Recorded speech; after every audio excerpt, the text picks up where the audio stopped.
Nick Dearden is the Director of Global Justice now. He joins us live now from London. Nick, thank you for being with us. Thank you.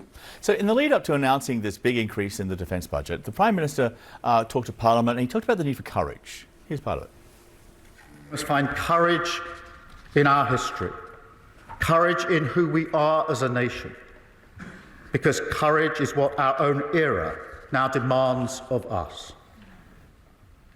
So starting today, I can announce this government will begin the biggest sustained increase in defence spending since the end of the Cold War. Yeah. And the courage, it seems, to fund that increase is by cutting assistance for the most vulnerable and the most in need. He said it was a decision that was painful and difficult. What were the alternatives here? Where else could the money have come from? Yeah, thank you. So, I mean, as you say, this is, for me, one of the most cynical and crass decisions I've seen the British Prime Minister make for a very long time.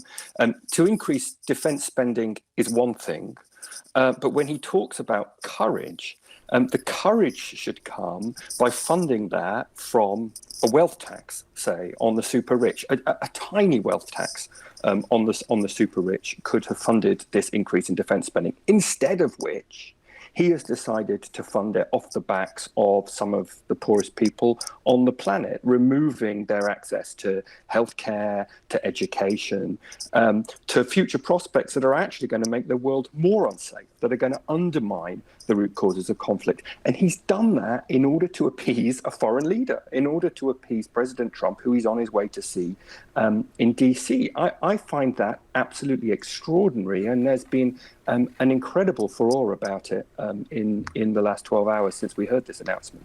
Your foreign aid, in good times and bad, is often a target for politicians.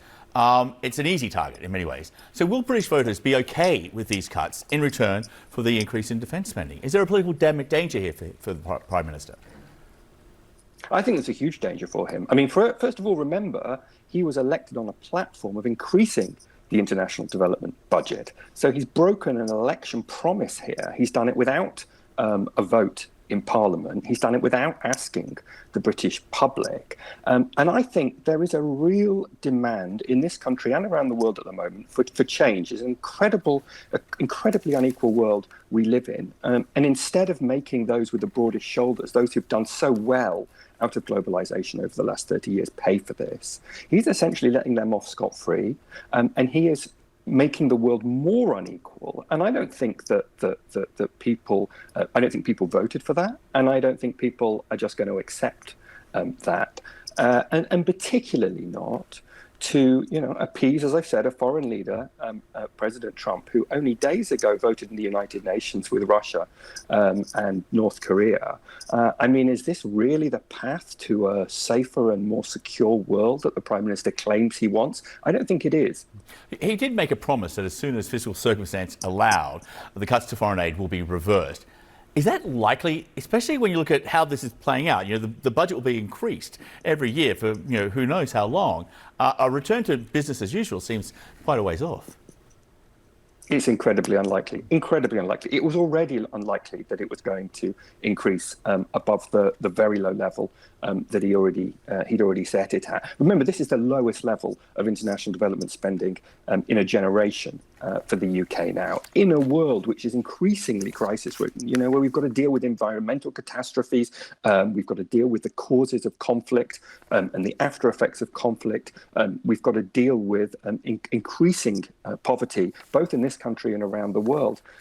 I cannot see him possibly reversing the cuts to this budget in this Parliament, or, to be honest, as long as he's in office. Because he said, and let's be really, really clear about this, there was no financial necessity to make these cuts. Right? He could easily have found this money elsewhere. He could easily have found this money by taxing those able to pay for it. He wasn't prepared to do that. So this is a political choice, not a financial necessity. And I think a Prime Minister who makes a political choice to remove money from the mouths of the hungry at a time like this is extremely unlikely without enormous political pressure, which we will now try to build to reverse those cuts. Yeah, of course, this all comes on top of the foreign aid freeze by the United States, which is making the dire situation even worse. Nick, thank you for being with us. We appreciate your time. Pleasure. Thank you.